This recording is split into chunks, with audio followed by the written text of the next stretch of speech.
What's going on, family? Thank you for tuning in to today's live. You're locked in with the Coach Smook Network, and I'm your host, Coach Smook, your favorite Alabama insider and sports media personality. Before we get rolling, do me a quick favor. Tap that like button, share the stream out, and if you're new here, make sure you're subscribed to the channel so you never miss any of the action. Now listen, if you really rock with what we're building here, I invite you to take the opportunity to support the channel by becoming a member of the AAA family. Our mantra is authenticity above all. Everything we do, our content and our community, is built on creating and enjoying quality, authentic conversations, real insight, and real information surrounding sports entertainment.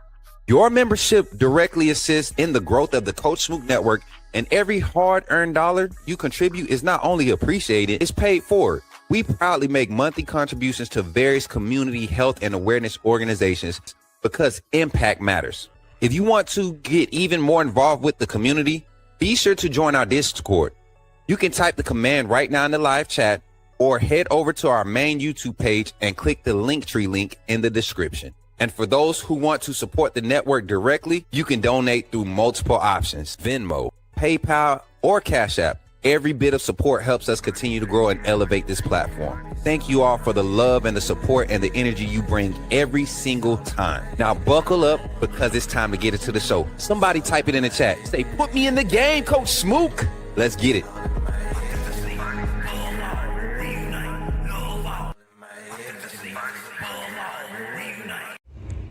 Remember, when you see me in the streets, holler at me. Say, put me in the game, Coach Smook. Put me in the game, Coach Smook. Put me in the game, Coach Smook. Like, share, subscribe. You know we keep it live. Put me in the game, Coach Smook. Put me in the game, Coach Smook. Put me in the game, Coach Smook. Put me in the game, Coach Smook. Put me in the game, Coach Smook. Put me in the game, Coach Smook. Put me in the game, Coach Smook. Put me in the game, Coach Smook. Like, share, subscribe. You know we keep it live.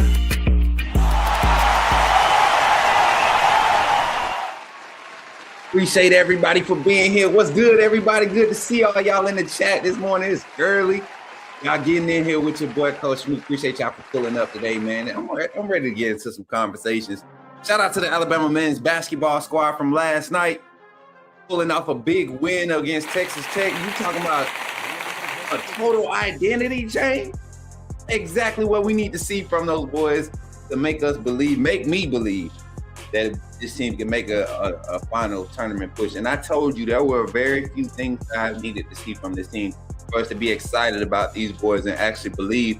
And these fixes were not astronomical or things that couldn't be fixed. Literally applying a little bit of effort. We're going to get into the conversation and we're going to highlight the numbers that I said or that I truly believe change the whole landscape of what this team is going to be looked at going forward. Because that's not a one-off. That effort right there, you can bring that effort every night and have that type of success with this type of athleticism and the skill sets we have offensively on this squad. Shout out to the TikTok family pushing in and tapping that screen. Appreciate y'all for doing what y'all do, man. Let me know if y'all can hear me good. I did some adjustments with the mic. Monique tapping in over there on TikTok. Thank you for tapping the screen. Got people already giving heart me's and dropping gifts. I appreciate y'all for tuning in. My brother, Alabama Richie. Hopefully we can get Richie on the phone today, man. I know he'll have some good insight or some good reactions to what's going on with the Alabama Crimson Tide basketball reactions. And then we also got some hot streaks going with Bama baseball and Bama softball. Got the women's squad gearing up tonight. It's going to be a tough one for them tonight against Louisville. That's going to be a matchup that I'm going to be watching very closely. So we got a lot to talk about today, but calling topics. What y'all think about the future of the men's basketball, their journey in this tournament going forward? And then we got another calling segment. Later on once we get to the football topics. I know y'all ready to hear about what's happened with Alabama as far as the spring training, spring practices. We kick back off with spring practices tomorrow. Myself and some other members, we will be trying to make our way up to campus this week to make our presence felt for the Coach Smook Network with our coverage. But we also have Pro Day. We also have Pro Day this week. So we'll be getting you all some interactions with that. And then also, yeah, give it up. We're moving this week. We're making some moves this week. We got some things going on this weekend. We got some 7-on-7 tournaments that we'll be attending in April, May, July. And early August, we have another event that we will be attending and having a presence at. So we got a lot of things going on to keep you all interactive and covered when it comes to recruiting, Alabama football. We're about to start getting in our interactions and our integration of Auburn interactions, not necessarily coverage, but interactions. We got Alabama State on the lineup this year. It's got a lot of stuff going. So we're grateful for the opportunities that God has given us. But before we get into the show, man, I want to just appreciate everybody that's tapping in live, man. Everybody tapping in live on all platforms. We got multiple platforms live right now. We got YouTube. We got the blue app with both pages. We got the black apps. We got, y'all know, the purple app. We got the green app. We got all of them live right now. So right now, I want to give y'all 20 seconds to type a comment. Let me know where you're watching from, who you are, where you're watching from. I want to show you some love because guess what? We just hit another milestone with our subscribers, guys. We have gained another 10 subscribers over the past 24 hours. And if you continue to like, share, subscribe, we will continue to grow, y'all. We will continue to grow, and that's how we just want to continue to grow. It's not about becoming famous or anything like that. We just want to grow this community because we have some businesses and things that are flourishing because of connections and the fan love and support that we get to share here. And we're getting diverse too. We got a lot of Georgia fans popping out. You know, I know we Bama over here. Don't boo the Georgia fans, y'all. They be showing love. Y'all give it up for my love for them. You know, show some love. They be coming in. We got some Rebels gonna be pulling up. Got some Ole Miss Connects. Got some I don't know what to call them these days. Are they Tigers? Are they Eagles? Are they what else? I mean, Pigeons. What are we doing? What are we doing, Auburn? Well, we got some Auburn family in the chat. We got some Mississippi State family in the chat. You know, we got family everywhere. We got some Notre Dame, Michigan, Texas. We got some of everything. It looks like we lagging over there on TikTok. I don't know what's been going on with TikTok, but we gonna get them straight, man. Hopefully it get fixed on its own. But we appreciate y'all for being here. YouTube, what's good, man? Let's get these comments on the screen, Mary J. If you don't mind, I could grab the comments. I'll grab the sound effects. And we got the team, man. Shout out to Mary J for being in the back on the ones and twos. But also, I got Dominic happening in Roll Tide. Dominic always trying to be the first comment. I like the energy. What's up, Jackson? Good to see you, Roll Tide, my brother. AAA Family Switch 16, here we come. Yes, sir. The nieces, man, you was in the chat with me when I was just talking that good talk. Zach, what's good? Roll Tide, my brother. Good to see you, man. Good to see you over here. Irvin Essence, it's a good day to be a Bama fan. Good morning, everyone. Roll Tide, yes, it is. Glenn T, what's good, my brother? Good to see you. Roll Tide, man. Good to see you. Tim Brooks, I see y'all tapping in early. What's happening, good people? My favorite guy on the internet. Good morning, 3A family. The AAA family is very present this morning. Roll Tide, everyone. Sorry I can't be in the back. It's all good, Jordan. It's all good. You know, we busy this week. We busy this week. So we got plenty of opportunities for the production team. My production team be motivated to get up here. So I'm glad that, you know, we're inspiring that type of energy and that type of feel. And shout out to the AAA family over there on TikTok, man. I see y'all tapping in early. Appreciate you, Nate, for the comments and the tap. Monique, appreciate you for tapping in over there. All my Bama family, y'all stand up and represent. And even if you ain't Bama, man, just represent. Represent. What's up, Darren? Let me get some love over there, Darren. Good to see you, my brother. Run the ball. Roll Tide, y'all. Let's get it. My brother said he want to run the ball, man. Amanda, Roll Tide, everyone. I'll be back soon. Okay, girl. Look, we gotta hurry back. Yeah, we got too much going on. We rolling. We hot right now. The Coach Smook Network and the team, we're hot right now. So let's get into the show, man. I know y'all ready to get into it. I know the comments going to come for all the post live viewers. If you want to see the start of the conversation, fast forward to the 10, 12 minute mark. You'll get there and you'll see the conversation started. But for all my live viewers, I appreciate you. Shout out to my Facebook family tapping in too. Rico Mitchell, my brother, tapping in. Make sure y'all sharing the content on our platforms, y'all. That will greatly help us get the word out about the Coach Smook Network and what we're doing here with our coverage and reactions for Alabama athletics. We appreciate y'all for tapping in today. Y'all, let's get into the show, man. Somebody type it in the chat. Say it loud like you really mean it. If you want to know, if you want to get in, somebody say it in the chat. Say Put me in the game, Coach Smook. Get into it. Let's get into it, baby.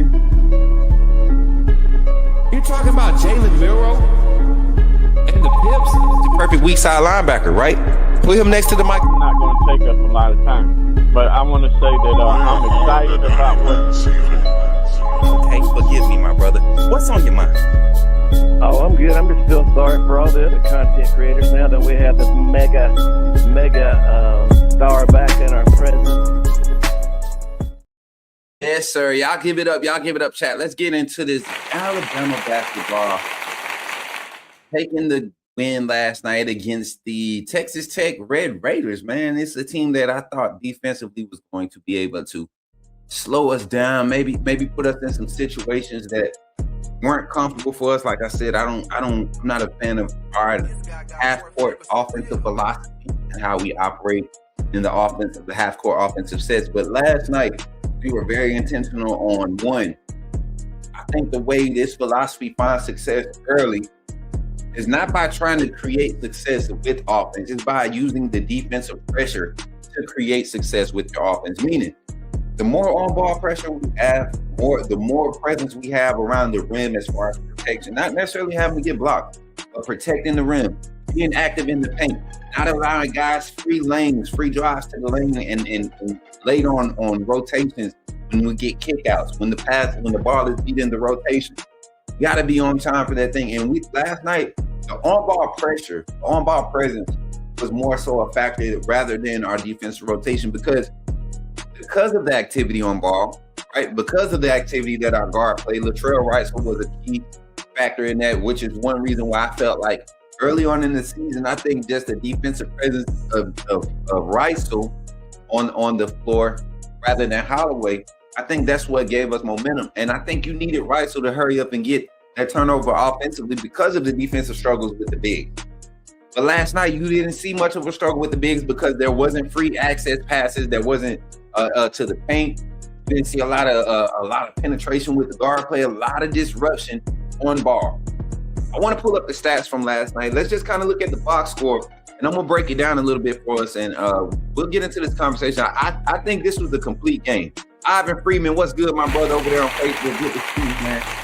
Doing great things, developing our next generation of quality defensive linemen, man. I played with my brother in college, man. He was a dude then, and now he's developing dude. Now, good to see you in the chat, brother. I'm going to pull these stats up.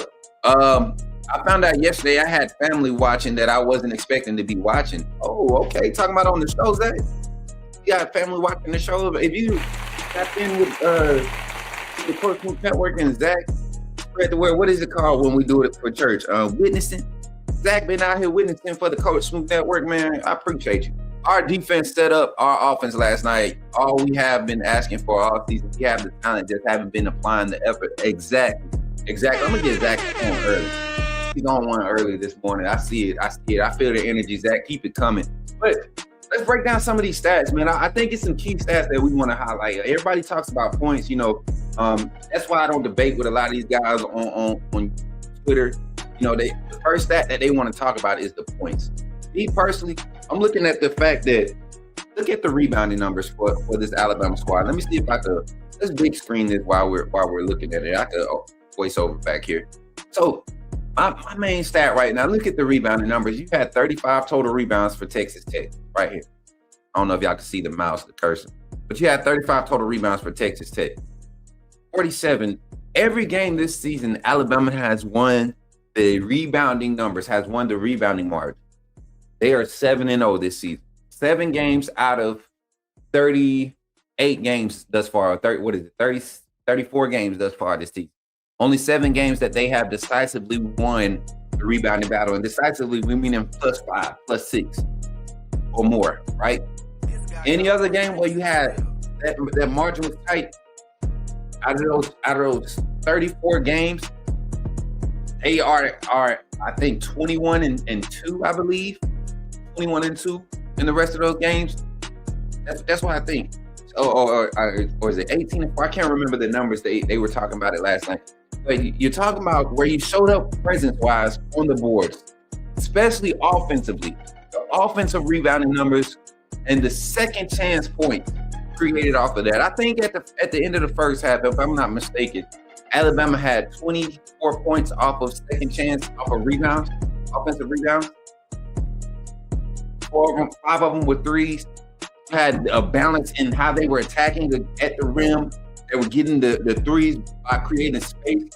Why? Because the ball was moving. There wasn't a lot of one man handling the ball. The ball was moving.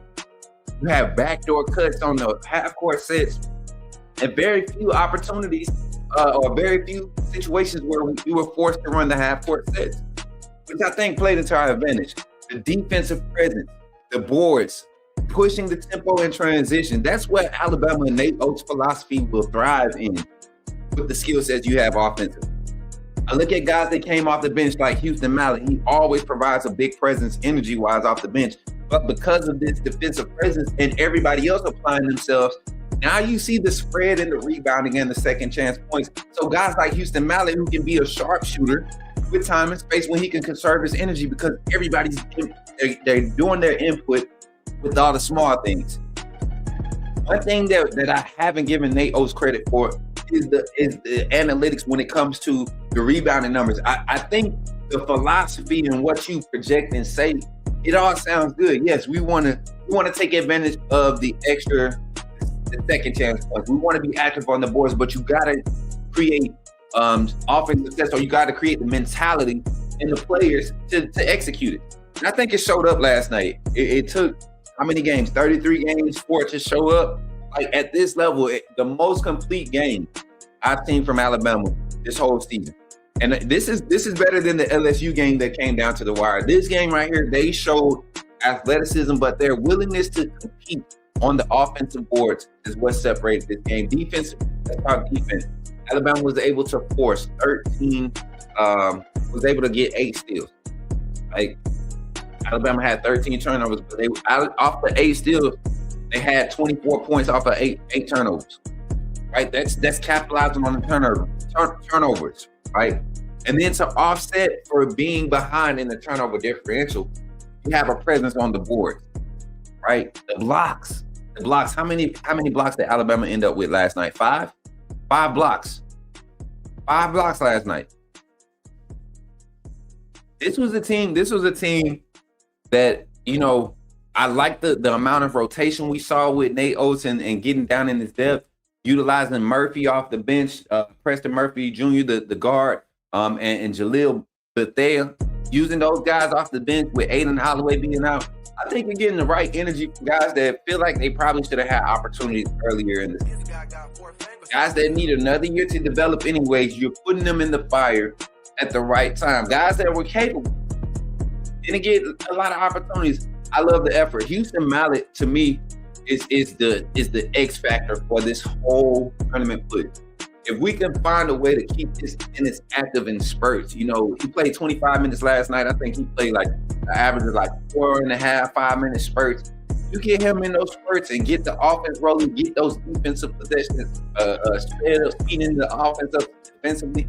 And this team can be dangerous. Latrell Wright, once again coming through big, scoring, display. This is not something that I saw coming from him.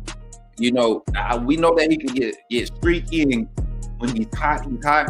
I look for him to continue to create his offense, though, off of the defense.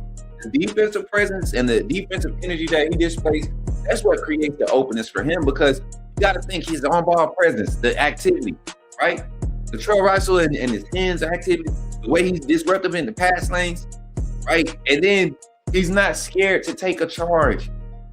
Great at putting the pressure on the referees last night with a lot of his positions. Aiden Sherrill, the presence around the rim. I'm glad to finally see it. Finally. Not just him, but he got some help from the wing. He got some help from Amari Allen, you know, who's really a wing. But on the defensive side, offensively, you want his presence 6'8", with that type of wingspan. You want him to be a presence around the rim. Same thing with London Jemison. Amari Allen. Those two guys, when they're comfortable, this is a dangerous team, and you don't need a heavy scoring presence for them. It's just about their activity on the defensive side and on the board. I think you get more production from. I think you get more quality shots when they're dialed in on the defensive side. When these guys are dialed in defensively, you get quality offensive sets because it's a transition tempo thing. You get wing guys with that type of length and athleticism up and down the floor with tempo, not giving the opposing defense a chance to set up and keep everything in front of them. Right? Byline with tempo last night, I loved it. He didn't waste a lot of time with the ball in his hands last night. I loved it. I loved how the ball was moving last night. Great overall game. Shout out to the Alabama Crimson Tide men's basketball team for a great showing last night. Next up, what's the next matchup, y'all? Who is the next matchup? Against Michigan, right? We got Michigan. Yeah, it's up right here. We got Michigan. March 27th. So who's the 27th? That's Friday, correct? If I'm not mistaken. Well, that's tomorrow. The 27th is 27th is Friday. 27th is Friday. So this Friday, you know what? This Friday I'll be at a conference, man. So it's gonna be a weird one. I'm gonna make sure I wear my lucky socks, y'all. Oh, my boy said those boys shot lights out yesterday, and that's cool and all. We've seen this before, but adjustments will have.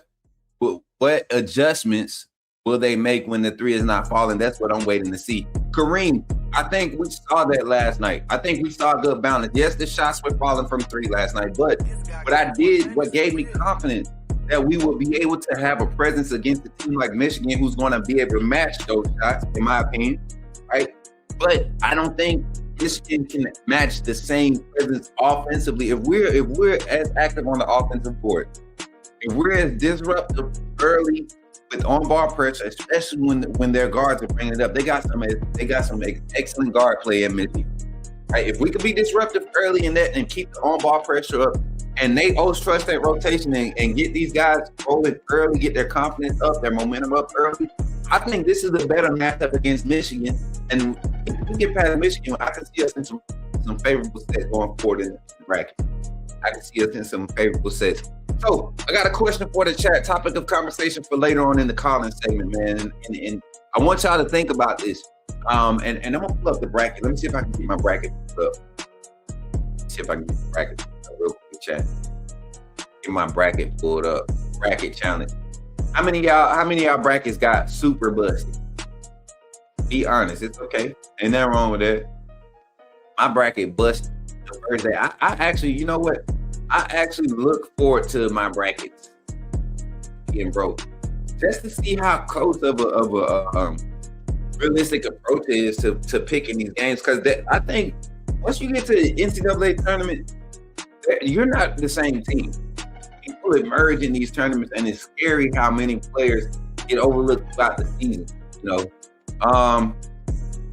so we got Tennessee and Iowa State. The winners out of that matchup, which will be playing the same day, they play after us. So Alabama, Michigan first, we'll play at 6:35.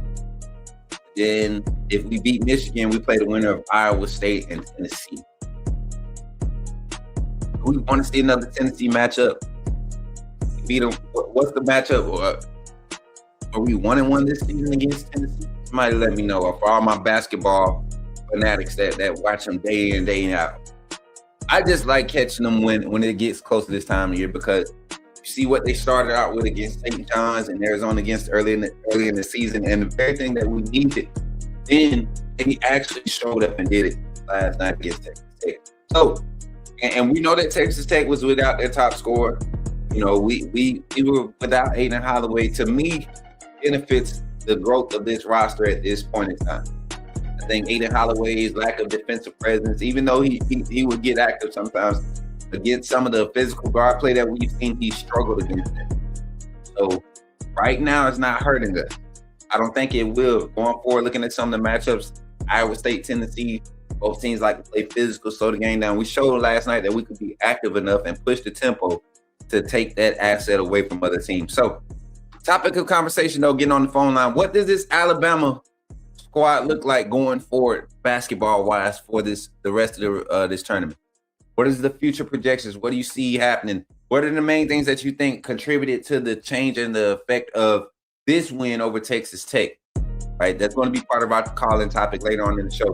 Right now, we're going to take a quick infomercial break.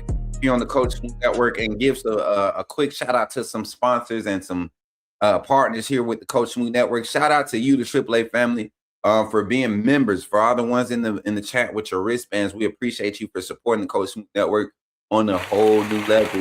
If you're not a member of the AAA family, this is how you become a member of the AAA family here on the Coach Smook Network. Check it out. Glad you chose to stop by the channel today. Just wanted to give you an opportunity to really become a part of this community here at the Coach Smook Network. We like to call ourselves the AAA family. The AAA stands for authenticity above all. We just want to give you an opportunity to become a part of this community because we're growing and we're doing something special here as a fan base, not just for Alabama, but the fan community as a whole. We're creating an environment where it's safe to be yourself, be authentic, and meet people who share the same passion you share, whether it's for the same team or not. You can do this by becoming a member of the AAA family. You simply start by just clicking the link provided to you by one of the moderators in the chat, or it'll be pinned to the top of the chat. Click that link. It'll bring you to my homepage. When you get to my homepage, make sure you hit the notification button and turn on all notifications. Understand that there are multiple ways to support the channel, and each level has its perks. You can go through and read each perk. As we continue to grow, new perks will be added to each level. One thing we would like to highlight that all AAA members are greatly appreciated. It does not go unnoticed that you have taken time and hard-earned money to support this channel.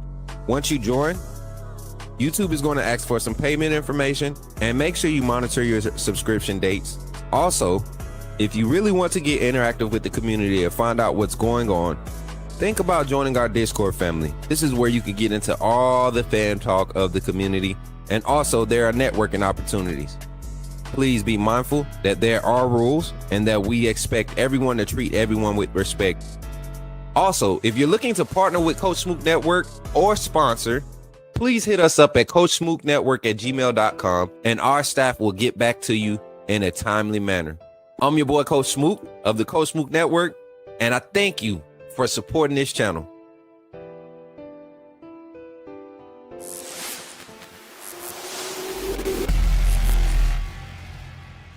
Hold on one second. If you're serious about sports, you need more than just box scores. You need real insight. That's why Sports Info Solutions is the official partner of the Coach Smook Network. Sports Info Solutions is my go-to source for in-depth stat analysis, giving you the tools to truly understand player production, tendencies, and performance on a whole new level. From NFL, MLB to NBA, Sports Info Solutions delivers advanced data that helps fans, coaches, and analysts see the game behind the game. This isn't just stats, it's context. Looking ahead to the next generation of stars? Check out nfldraft.sportsinfosolutions.com for elite draft analysis and detailed prospect breakdown. Make it your new go-to stat tracker. Visit sportsinfosolutions.com today. Now let's get back in the game. You talking about Jalen Milroe and the Pips? The perfect weak side linebacker, right? Put him next to the mic. Not going to take up a lot of time, but I want to say that I'm excited about what. Okay, forgive me, my brother. What's on your mind? Oh, I'm good. I'm just still sorry for all the other content creators now that we have this mega star back in our presence. Let's go. Give it up for yourself, AAA family. Now, what y'all came here for, that Bama football talk. We got spring training kicking back off tomorrow. Practice will start tomorrow morning, man. We're going to have some great insight after our conversation here in about 2-3 hours. We'll be talking with some good sources to give us an insight, a good idea of what to expect coming into this season. Coming into this week of spring practice. Now, last week, and I think we still have that banner, Mary J, if you could put it across the top, the offensive lineup, the projected starting offensive lineup, we came up with our own projected offensive lineup.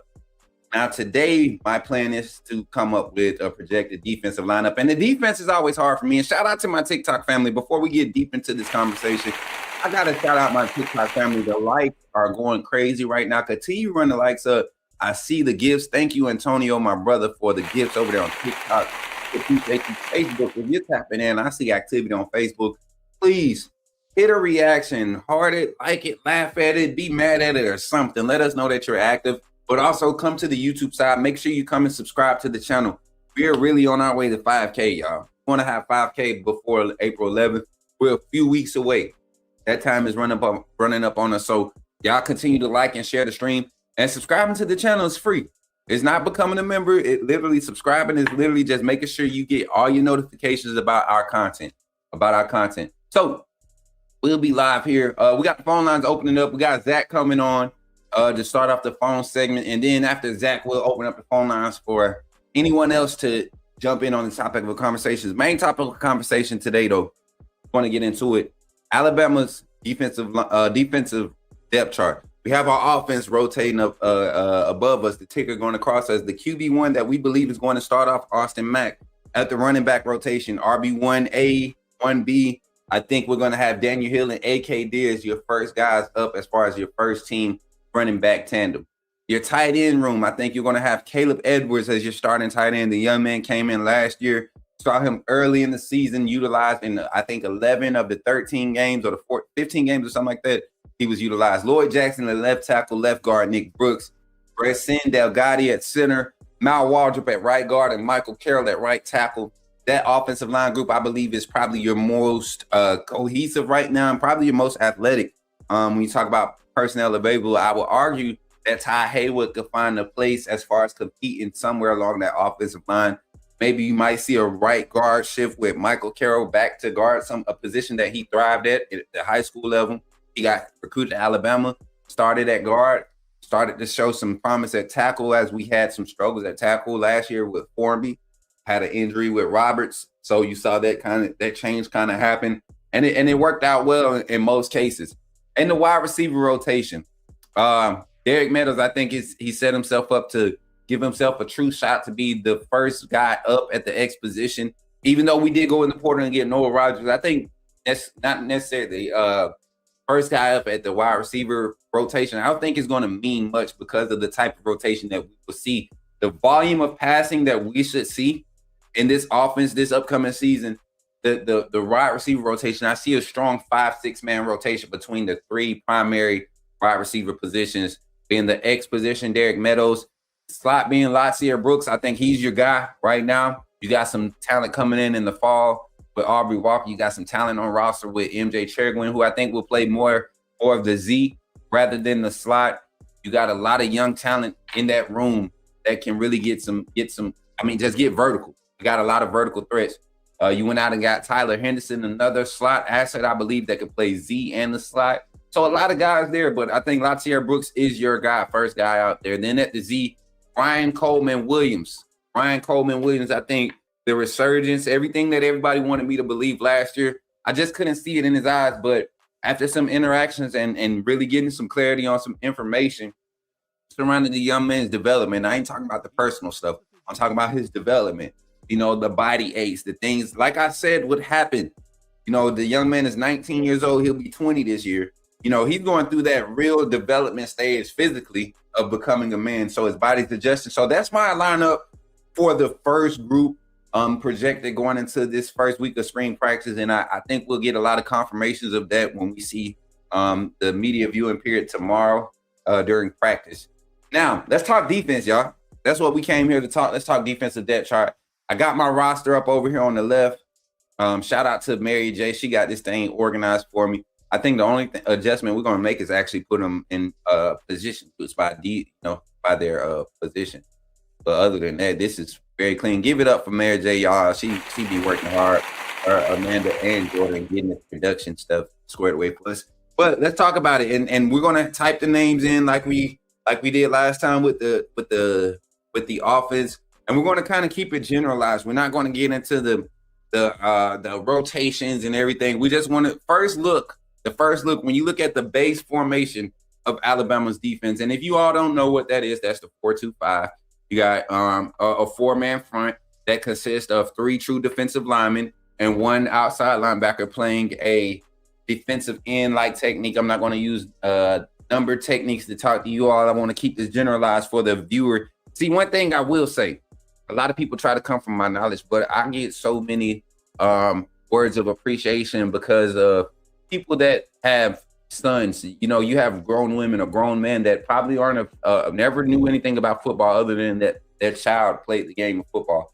And when they like the way that we try to project the information here. We have had Coach Teague on here, and he does a similar thing. I picked that up from him. Shout out to Coach Teague. He really helped me out getting this opportunity that's coming up. But shout out to him and a couple of others, Coach Castile and a lot more, man. A lot of people just putting their names in the hat and putting their neck out there for the Coach Network. So we appreciate y'all. But just to project this information, we're going to generalize it and keep it on a level to where everyone understands. So let's start with the defensive line. Let's start at the Bandit. That's the defensive end. That's going to be your traditional defensive end asset. These guys, when you look at them, the type of guy you want to see. Last year, we saw LT Overton man this position as a starter. So when you're looking at the frame, you're talking about guys anywhere from 6'2" to 6'5", 6'6", right? They're going to be lengthy guys, big frames, 265 plus, 270 plus.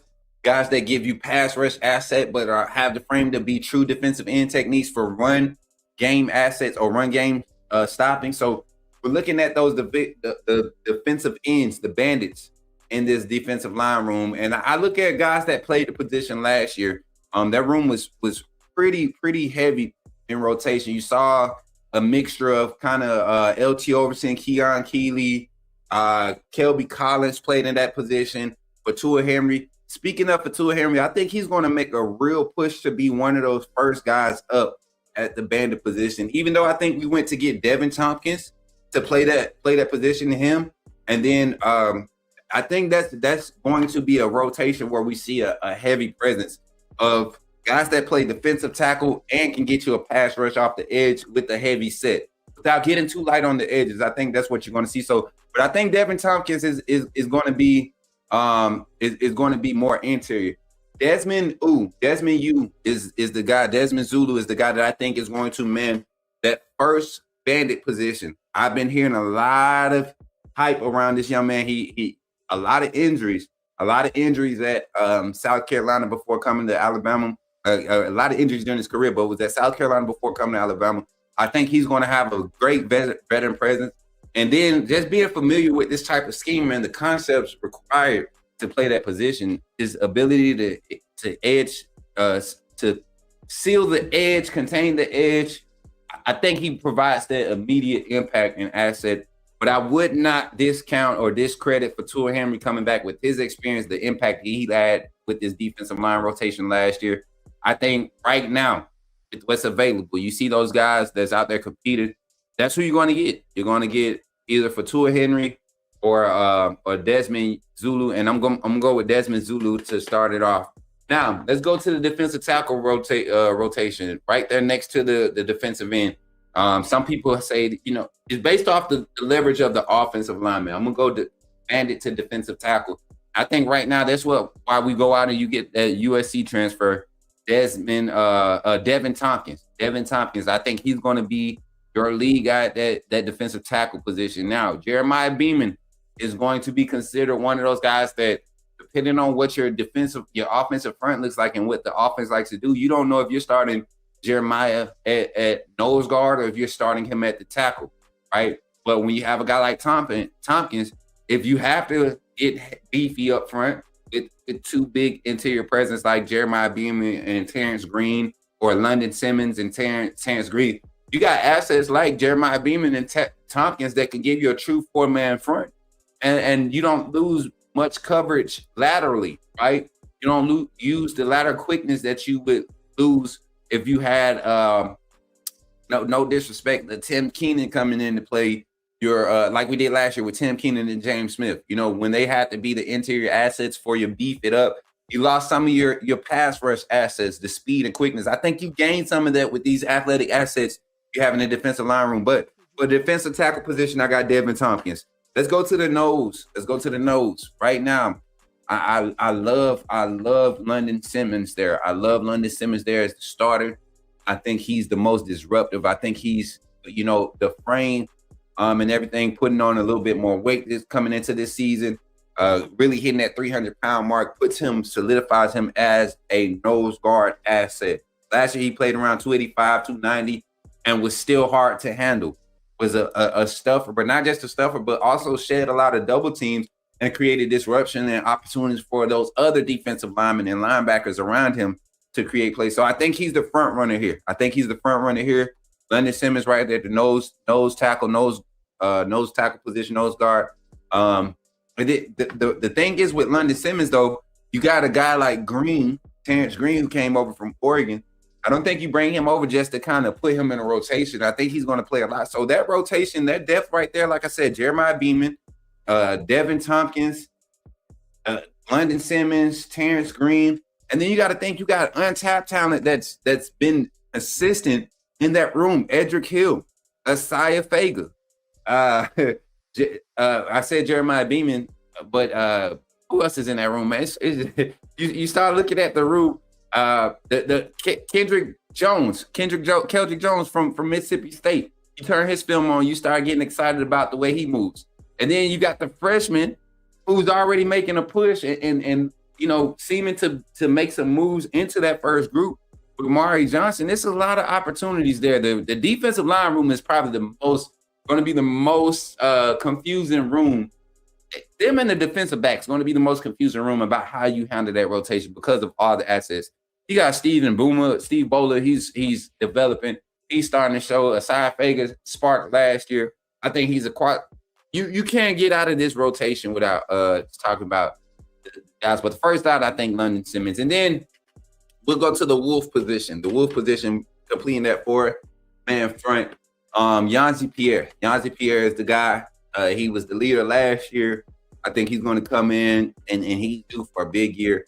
But even the rotation behind him with Justin Hill returning from last season as a true freshman asset, you saw Alabama was very intentional on making sure that they kept him from getting into the portal. It was a very, very, very vocal presence about keeping Justin Hill and his assets available for the for this upcoming roster. But I look at some other names in that room behind him. You don't have a deep room like you had last year, but you got some experience in Jai Latham, who's one of the bigger. You're talking about physical presence off the edge rushing room, out of that edge room, the Wolf room. He's still at that edge rushing presence. You see, not Tompkins. I'm sorry, I was about to say Devin Tompkins. I really think Tompkins, Green, Beeman, Simmons, that rotation in the interior, that's going to be talked about really, really early. I think they're going to talk about that really early in the season. They're going to show up big. There's going to be a showcase in that first game against Eastern Carolina, right? And then that second week going up into Florida State game, watch how much of the defensive line presence.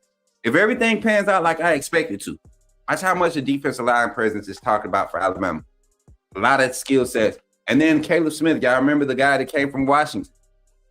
I think we're sleeping on. It's a lot of names we just aren't going to be able to see it in full. But in spring, we're going to hear about them because of how much they flash in that defensive line room. So Yanzi Pierre is going to be my starter right there. Yanzi Pierre at the Wolf. Now let's go to the second level. Let's talk about the Sam. Let's talk about the strong side linebacker.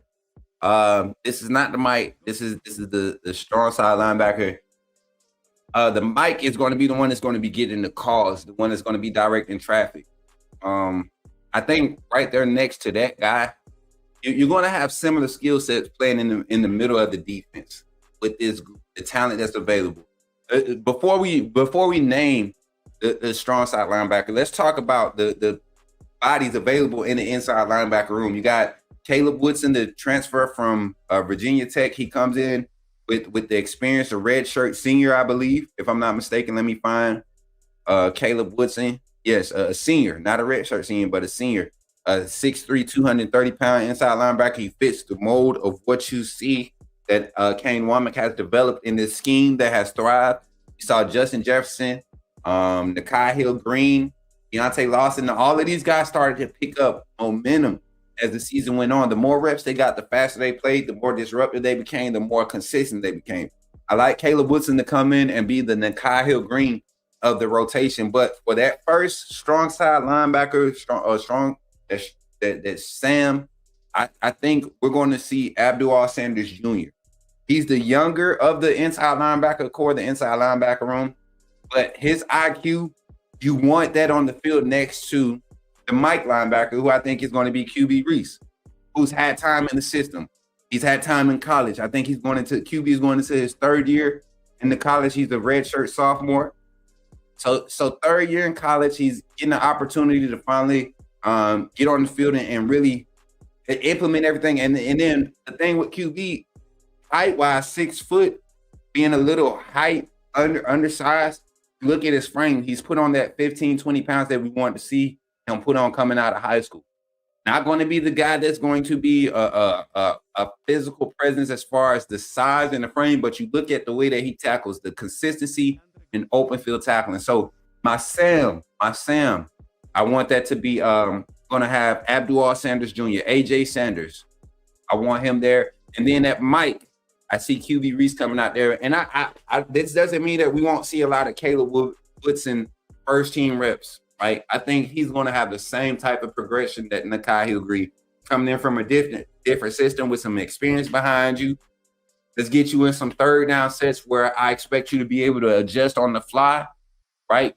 Allow opportunities for you to set the tone for these younger guys that are going to be counting on to play those consistent reps when we get in hurry up, right? So a lot of opportunities. But then you got to think, Duke Johnson, Luke Metz, they're also in that room. 2 young talents that I think last year, if you had saw some injuries, Luke Metz was right there. Caden Jones fought off some injuries to stay consistent, right? But I think right now, those young guys, Luke Metz putting on the size, man. And then, I think Metz right now, you guys remember the type of presence we would get from Vinny Sensori on the field? Just disruptive. I think that's what you're going to see with Metz when he finally starts to get into the rotation and be able to play some impactful minutes. I think that's what you're going to get from Metz. So at Sam, we have Abdul Sanders Jr. Abdul Sanders Jr. At the Mike, we have QB Reese. That's who we're going to start off with. And then also in their inside linebacker room, we can't forget, man, the talent there. You're talking about Zay Hall and Xavier Griffin, 2 young guys that I believe when they emerge, like when they finally get an opportunity to be on the field, implementing the game plan, and where it is that with Griffin, a lot of people are scared about his size, but he's just so fast and to the ball. You live with the consistency because he's a form tackler. He's coming with the intensity. He has the coverage ability. He has the ball skills. He can provide you an interior pass rush from the second level. He could get out and cover tight ends. He could get out and cover running backs. You see him play good concept, has good IQ when it comes to drops and depth. Dissecting second and first and second level pass concepts. I've seen this young man really pass off the mesh concept very well. I mean, just plays very well. Knows how to keep his eyes on the quarterback. Has a good feel for what's developing around him. And then with Zay Hall, the natural athleticism, if he could pick up on everything he needs playbook wise, you don't sit on those assets for 2 or 3 years. Those guys are going to find themselves in the rotation at some point in time towards the end of the season, especially if you get into those games where we're seeing point margins be extended. You get some garbage time. I think we're gonna see this inside linebacker room really flourish over the next 2 to 3 years, especially if we can keep Kane Womack and Chuck Morrell together. I think they're budding a real nice tandem for the defensive presence. And then let's go to the secondary, y'all. This is the part where my heart is just torn. My heart is just torn. I think and this is my spring depth chart. This is not my final depth chart. This is my spring depth chart. I don't want y'all to get it twisted. This is we got so much to see, so much potential on this roster, but there's so much to see and to decipher as far as evaluations. I can't wait to see or hear the information from the first scrimmages and have our eyes and ears to the ground for things that's happening as they develop. Because a lot of people are worried about the quarterback competition. I love the amount of talent we have on the defensive side.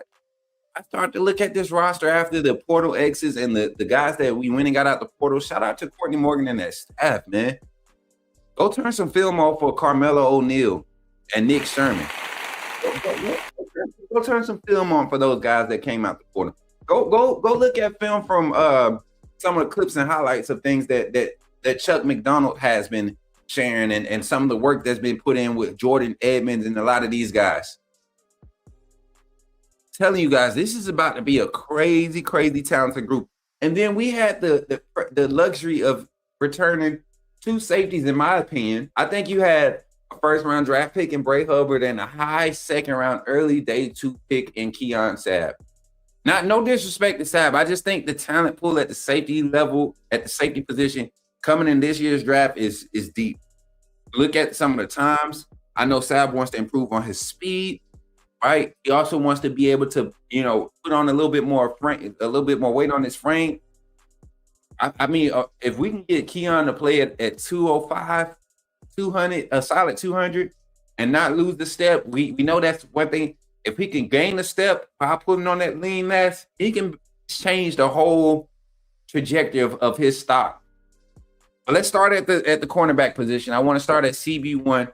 With Xavier Brown being down for the spring or limited, however the classification is, I think you have to open your eyes and look at why they went and got another big frame corner like Carmelo O'Neal.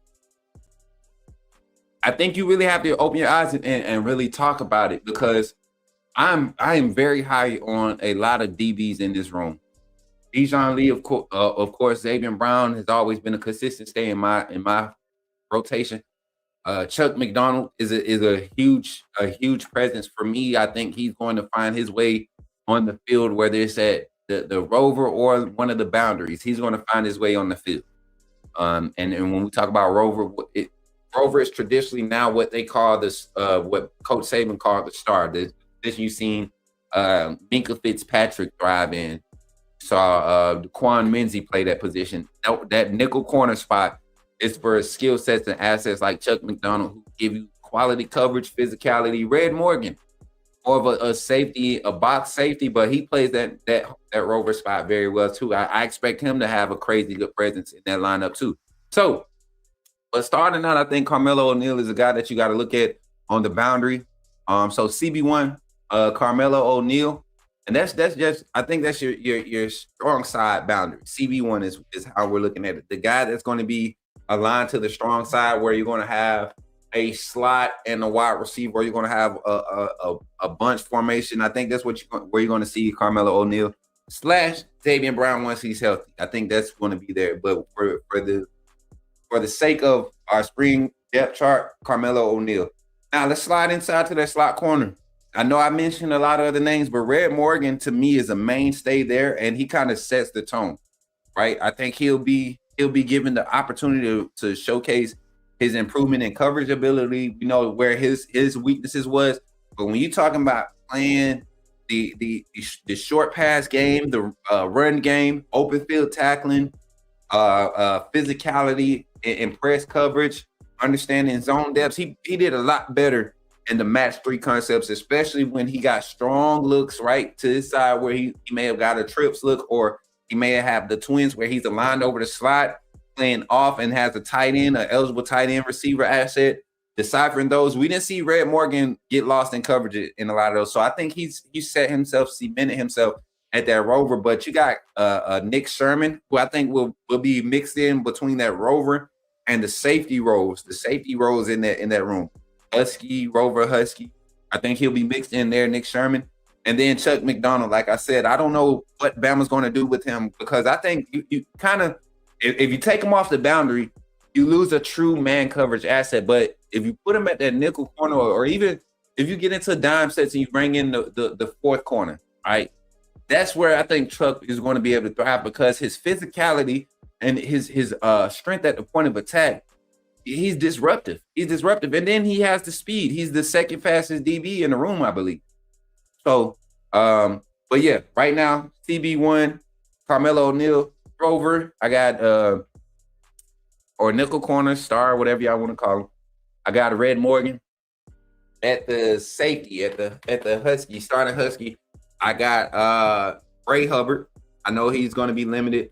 So I look at the rotation last year. Go watch the Alabama versus Oklahoma game, playoff game, and look at who's out there early in the second quarter. Early in the second quarter when Keon Sabb went out. Dre Kirkpatrick wasn't available, right? And I think there's some proving things happening with Dre Kirkpatrick. I don't think it's a skill set thing with Dre with his depth position, right? There's some accountability things being required of him at this point. But Ivan Taylor is going to be the first guy up. But I'm telling y'all that Dre Kirkpatrick, just know there's a reason why he stuck around. There's a reason why he's going to continue to push. That future of that defensive back room, the safety room in particular, is just crazy good. At the free safety position, I have Keon Sabb there. A lot of people think that Zay Mincy is going to be behind there. I think Jaira Edwards is going to jump right there behind Sabb. But Sabb healthy this offseason. Probably want to see a lot of heavy dosage of him in reps or hear a lot about him. You're going to see a lot of the younger guys get opportunities, but he will be the first guy out.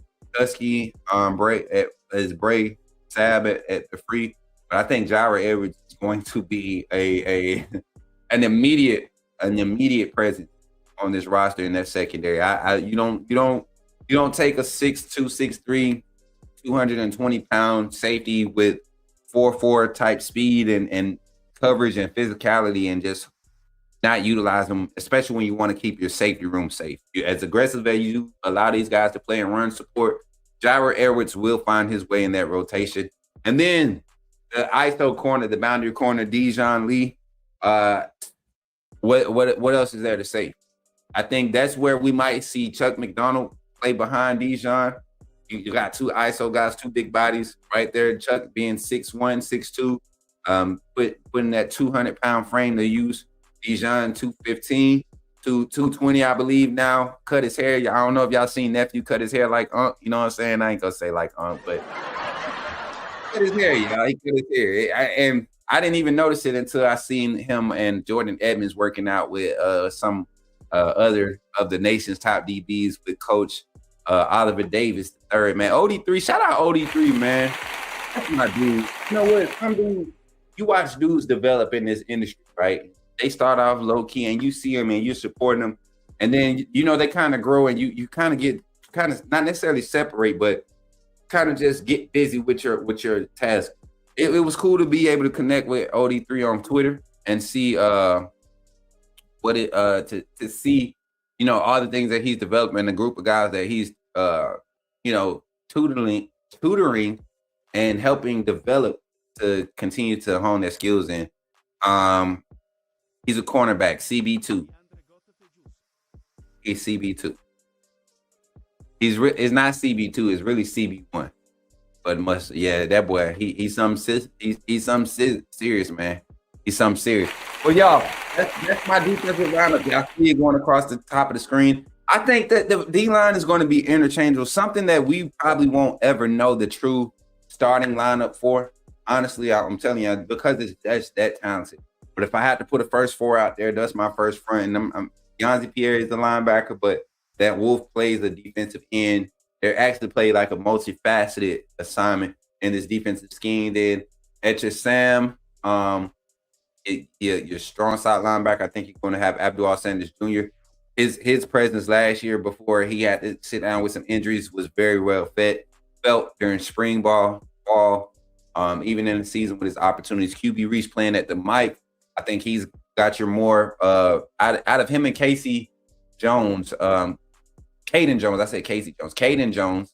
I think that's your more veteran presence who's more adept to the scheme and what Chuck Morrell and Kane Womack are asking for the inside linebackers at that position to be able to get guys lined up, get the calls out, communicate throughout the defense. QB Reese, Caden Jones.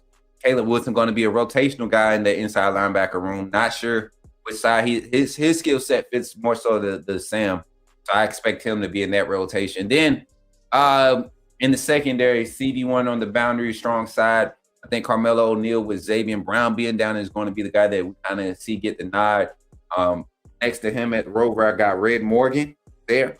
Free safeties, strong safety pairing of Sab and Hubbard. Ivan Taylor might be the guy out there next to Sab right now. And him and Drake Kirkpatrick kind of vying for that spot to kind of represent why Hubbard is being intended to. I think Sab might have to dial it down too. I would like to see some of the younger safeties like Rael Kelly. I think he's going to be a presence in that safety room. And it's talk that you could possibly see the transfer of Nick Sherman there in that safety room.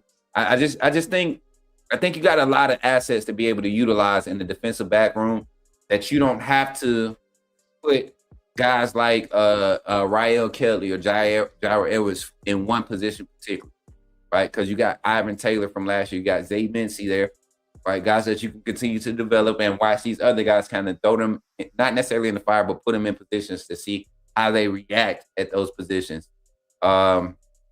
And then at the boundary corner, ISO corner, Dijon Lee, right behind him. I think Chuck McDonald is going to be right there in that room with young Jordan Edmonds and Zion Gibson all getting those opportunities. I feel this is the year for Hoodie Debo. He got the pieces to go the distance, just got to put it together. Thanks, Tim. All right, y'all. So up next, what y'all think about my lineup, my spring defensive lineup? We're going to open the phone lines. We're going to get Zach on the phone lines. But we're going to take a quick infomercial break, man. We got to pay some bills, give some shout-outs to some sponsors. And when we come back, before we get on the phone lines, before we get into our conversation, Bama Talk with Zach, man. Bama Talk with Zach, our Bama super fan. We're going to get make an announcement, a few announcements about Coach Smook Network, our coverage, and then also our presence for Alabama's upcoming spring A-Day practice game, doing whatever y'all want to call it. I know we're going to have a conversation about that here on the upcoming shows, but we got some announcements for that. Tap in here on the Coach Smook Network, showing love. Join the AAA family so you can be up to date with everything here on the Coach Smook Network. Check it out, chat. Glad you chose to stop by the channel today. Just wanted to give you an opportunity to really become a part of this community here at the Coach Smook Network. We like to call ourselves the AAA family. The AAA stands for authenticity above all. We just want to give you an opportunity to become a part of this community because we're growing and we're doing something special here as a fan base, not just for Alabama, but the fan community as a whole. We're creating an environment where it's safe to be yourself, be authentic, and meet people who share the same passion you share, whether it's for the same team or not. You can do this by becoming a member of the AAA family. You simply start by just clicking the link provided to you by one of the moderators in the chat, or it'll be pinned to the top of the chat. Click that link. It'll bring you to my homepage. When you get to my homepage, make sure you hit the notification button and turn on all notifications. Understand that there are multiple ways to support the channel, and each level has its perks. You can go through and read each perk. As we continue to grow, new perks will be added to each level. One thing we would like to highlight that all AAA members are greatly appreciated. It does not go unnoticed that you have taken time and hard-earned money to support this channel. Once you join, YouTube is going to ask for some payment information, and make sure you monitor your subscription dates. Also, if you really want to get interactive with the community and find out what's going on, think about joining our Discord family. This is where you can get into all the fan talk of the community, and also there are networking opportunities. Please be mindful that there are rules and that we expect everyone to treat everyone with respect. Also, if you're looking to partner with Coach Smook Network or sponsor, please hit us up at coachsmooknetwork@gmail.com, and our staff will get back to you in a timely manner. I'm your boy, Coach Smook of the Coach Smook Network, and I thank you for supporting this channel.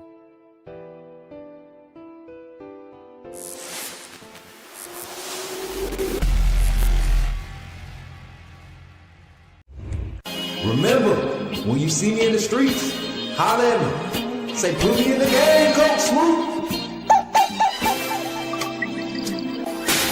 At Walk-On's Sports Bistro, the games are on, the food's delicious, and here you are always part of the team. Welcome to Walk On Sports Bistro, where every day is game day. Whether it's a post-win celebration, drinks after work, or taking the fam for some made-from-scratch favorites, Walk On's is your go-to for good times, craft beer and cocktails, and bold flavors for fans of all ages. From melty mozzarella logs to Hall of Fame level burgers. Stop by today or order online or in the app. Walk On's Sports Bistro. Game on. Hold on 1 second. If you're serious about sports, you need more than just box scores. You need real insight. That's why Sports Info Solutions is the official partner of the Coach Smook Network.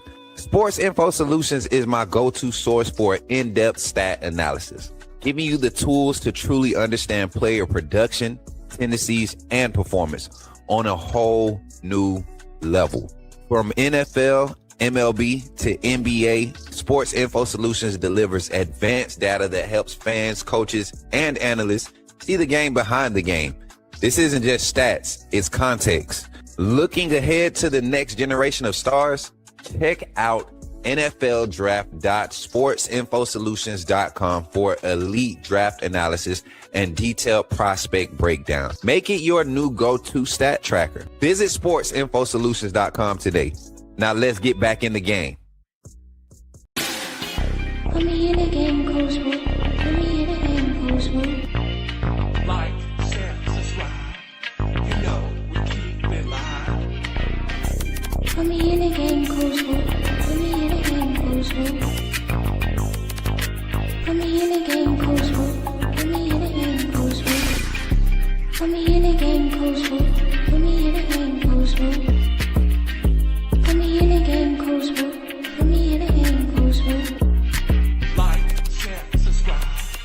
You know we keep it live.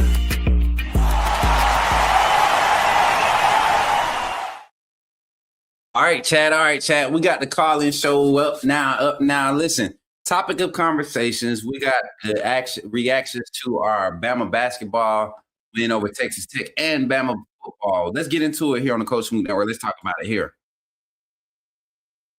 Hold up, y'all. My fault. The voicemail, press 2.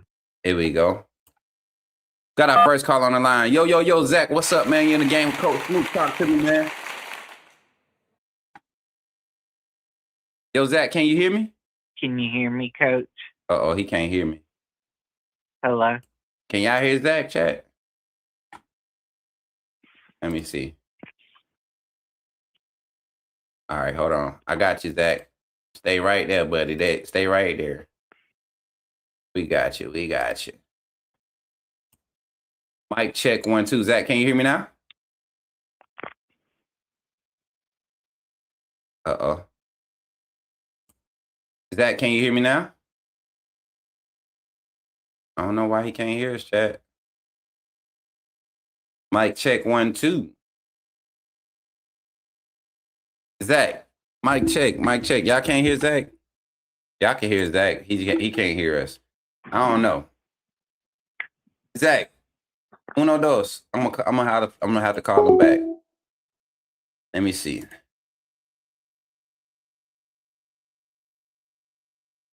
He should hear us. He should definitely hear us. Let me see.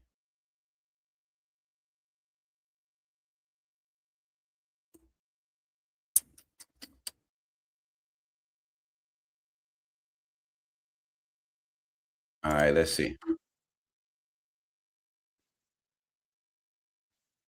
Call from Zach Willie.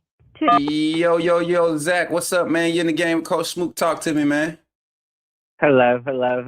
You got me now, Zach? Can you hear me? I don't know what's up. Coach? Hold on, Zach. Yo, Zach, what's up, man? You in the game with Coach Smook? Talk to me. Can you hear me? I can hear you now, man. All right, y'all, we got him now. All right, Zach, talk to us, man. Basketball, Alabama men's basketball win over Texas Tech last night.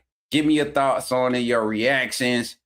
As a fan watching it last night, I saw you in the chat before our computer decided to update on its own, y'all. I don't know if y'all were watching it live, but that blew my whole mood. The PC wanted to do it. But as you can see this morning, it's working right. So grateful for that. But Zach, give me your reactions, man. Go ahead. The floor is yours. Yes. Great effort all around from our players last night. Our defensive effort and our rebounding effort opened up our offense. We attacked the boards. The fouls, we need to clean them up. Turnovers, need to clean them up a bit. But overall, from a performance based thing, from what I know from Texas Tech, I thought it was going to be a tougher game than what it was for us. But overall, and I'm going to say this, I didn't expect the kind of effort that I seen last night from this team. Now, I have a question, and this goes for you and the chat. If we play with that kind of effort, with us cleaning up on the fouls and cleaning up the turnovers, what team do you believe can beat us in this tournament? It's very few, Zach. It's very few. Everybody's weaknesses are showing up in March Madness. I mean, anybody can be beat any night. I look at Duke in the matchup their last round matchup against TCU. TCU played them early and strong, and they ended up having to wake up. And then you look at how St. John's and Kansas matchup played out. That was a tough game. Kansas was the higher seed, but St. John's did some things to win that game. That's going to be a matchup. Duke is going to have to play their A game, a St. John's scrappy team. And then, again, Michigan State, they showed up against Louisville, UConn, the way they played against UCLA. Some teams are just looking right. And then, of course, the big game from yesterday that was huge. I think everybody was kind of surprised was the Iowa-Florida upset. And I said this when we were picking our bracket. Yes, I picked Florida to win, but Iowa is one of those teams that you can't sleep on in a tournament setting like this. Houston is a team to be scared of in this tournament. So I don't think it gets any easier, even for Arizona. Arizona, they have Arkansas coming up. Do they play tomorrow? Yes, they play the 26th. So they'll be playing, what's that, Thursday? Is that Thursday or Friday? Thursday. Okay, so, I mean, you look at the games, man, a lot of matchups around this time, you really can't pick. So I don't think we're in the clear if we beat Michigan. We got a matchup. If we beat Michigan, we're playing against either Tennessee or Iowa State, both teams, just because of the style of play and the contrast. We know what we look like against Tennessee. I don't think we know what we look like when we get this type of defensive effort against Tennessee. So that could be the advantage there. But against Iowa State, that brand of ball that we showcased last night, that's how they play.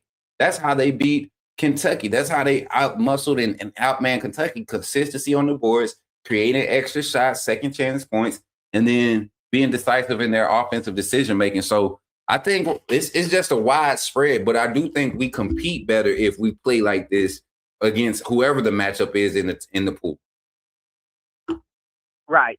And the three teams that right off the top of my head that I can think of, if we get this kind of effort with just a few minor adjustments that I mentioned that we needed to clean up, the teams I think right now that would still be able to beat us is Arizona, UConn, and Houston. All three of them teams have in common is they like to slow it down.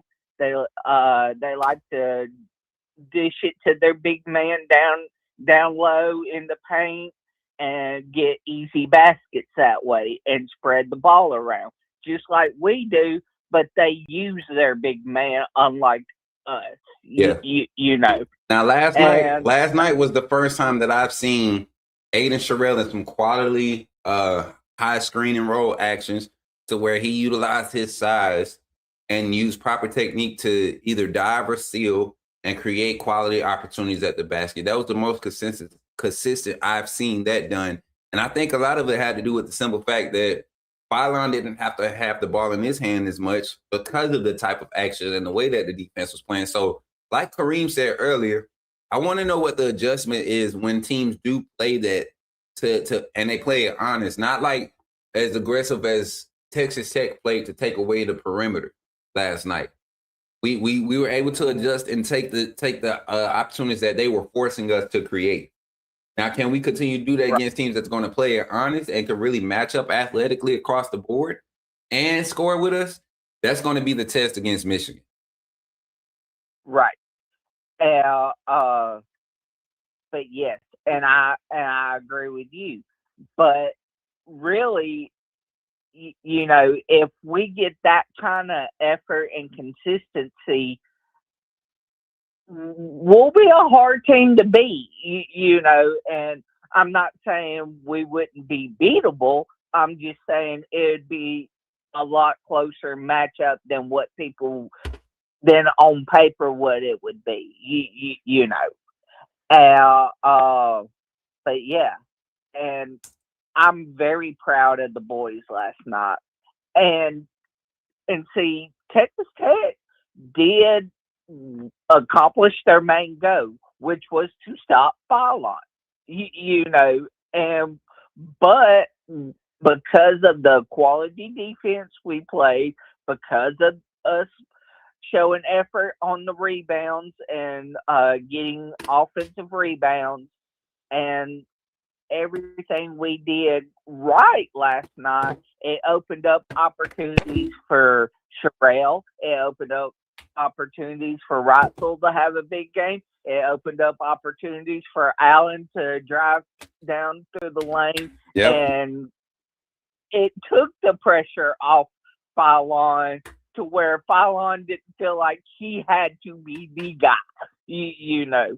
And I mean, yeah, Fallon still had 12 assists, but he had 12 assists because we was playing such a quality defense and such quality game that it allowed for him to have those 12 assists. You know what I'm saying? Right. And so this was, in my opinion, this was probably the best game this team has played all year. And that's saying a lot coming from this team. And I know they said on TV last night that Nate Oates and his staff, you know, kept pounding it in the guys' heads to lock in on defense. Yeah. So, hey, so much for him not listening, right? You know, everybody on Twitter was talking about he's talking about me. Literally everything that I said we need to do happened last night. So for all you haters out there keep talking about like you need to listen to me, it ain't like crazy.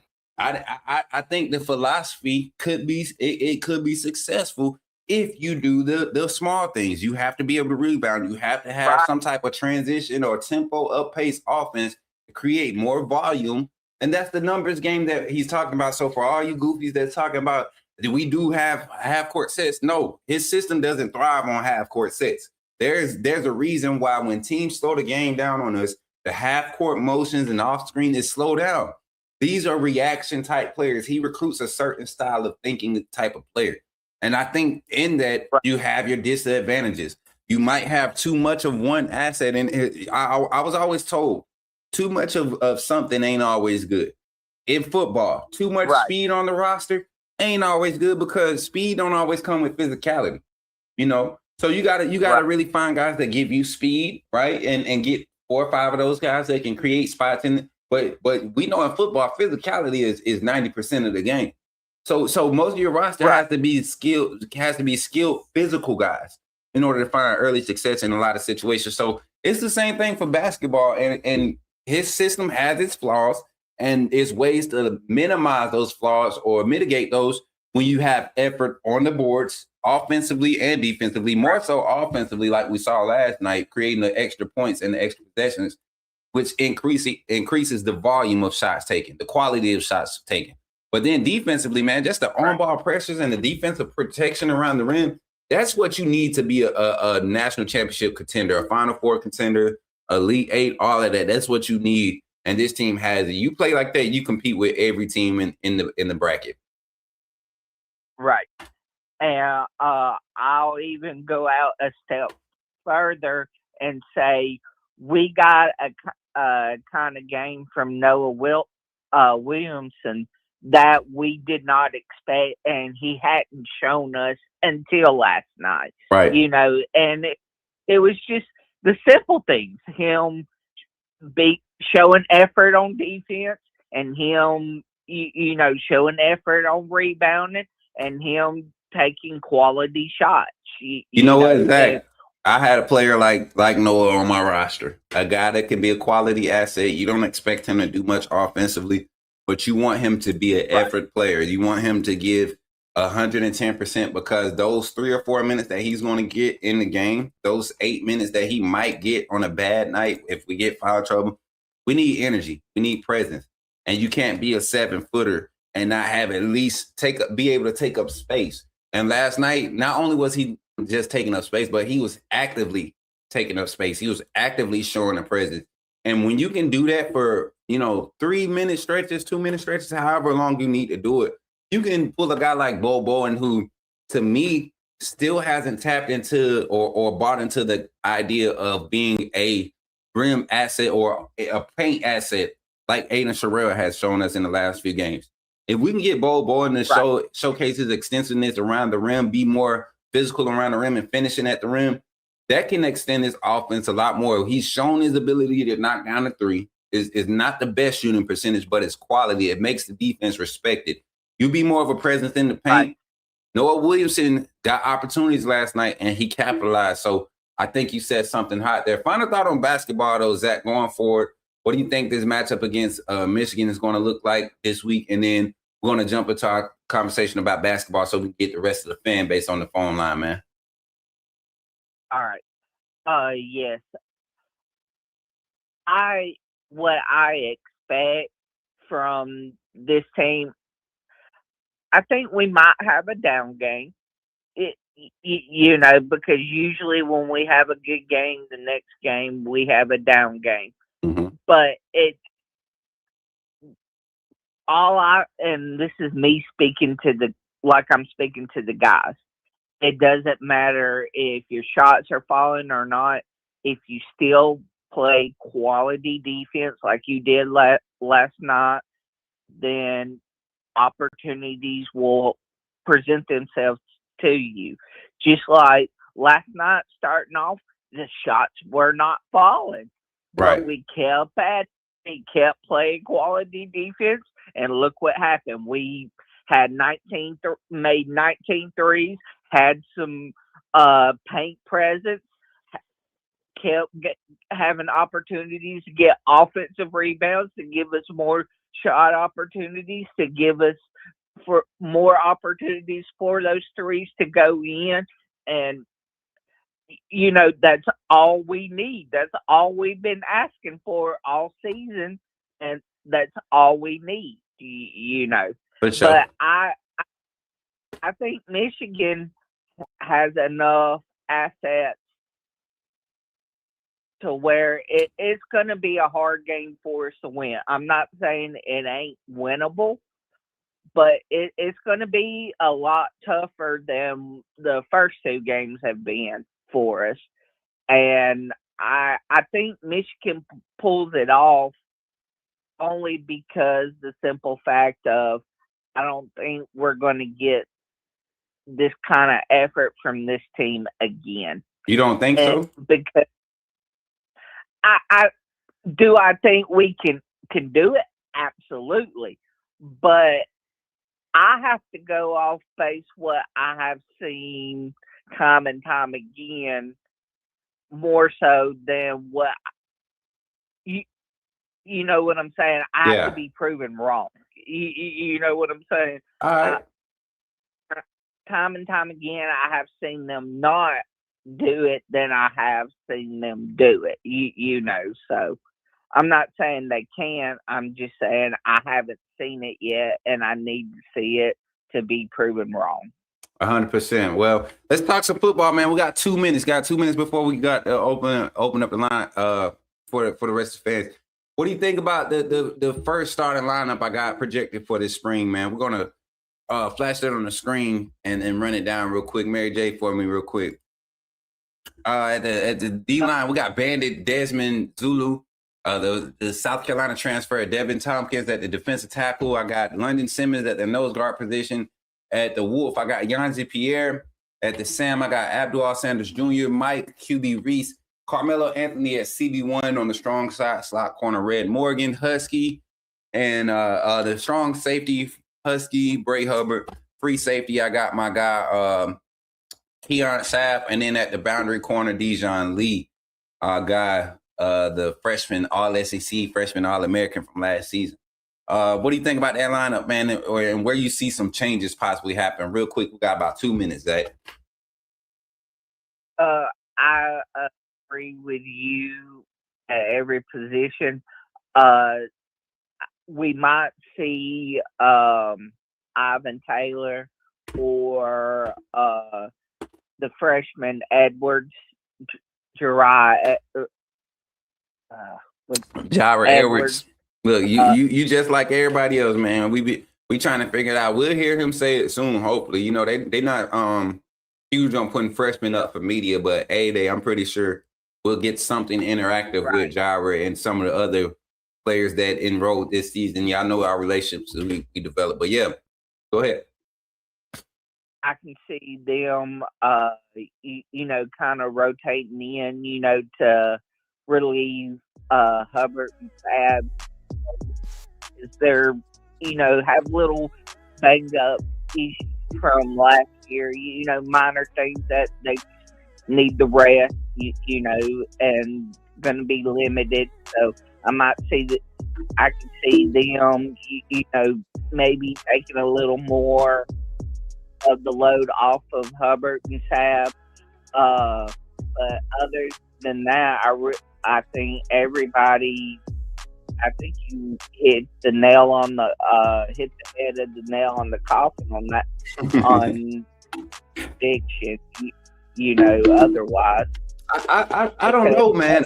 I'm really torn with my D line rotation, man, because I'm looking at assets available. I know Jeremiah Beeman is still being held out, but I think he's going to be the first guy there once the season starts. But for the sake of spring ball, I do think, and London Simmons is not 100%, but he is out there participating. You got guys like the freshman Mari Johnson that's going to have some opportunities to play some 1A, 1B type reps because of the injuries. Asaya Fega is a steady presence in the center of that defense at the nose tackle position. But Steve Bowler is a bigger frame, bigger body. Now this is the year for him to kind of emerge. Edric Hill is there in that room. Terrence Green, Keldrick Jones. Like, that D-line room is deep and it's nasty at this point. And I just don't I'm glad I'm not Fred. I'm glad I'm not Freddie Roach. I'm glad I'm not in his position right now. Right. And I agree with you. I'm torn because we have so many assets available that I don't know enough football mindset, or I get what you're saying. Football IQ to really go into detail and break down everyone to give a honest, prediction. You know what I'm saying? Yeah. So, but from what I have seen, I like your prediction, but could I see some players being swapped around? Yes, but again, I don't know enough about this style of defense to break down and have a accurate prediction. You know what I'm saying? Gotcha, Zach. Well, Zach, we appreciate you for calling in today, man. Y'all give it up for Zach. Zach, say your last greetings to the people, man, so we can get this phone line open. Phone line opening up 334-625-1121. What you say, Zach? Roll Tide. All right, man. Y'all give it up for Zach, man. Roll Tide, Zach. Y'all, 334-625-1121. We're reacting to the Alabama victory over Texas Tech. Want to get your thoughts on the upcoming matchup against Michigan. Against Michigan, a team that's been a top 10 team the whole season.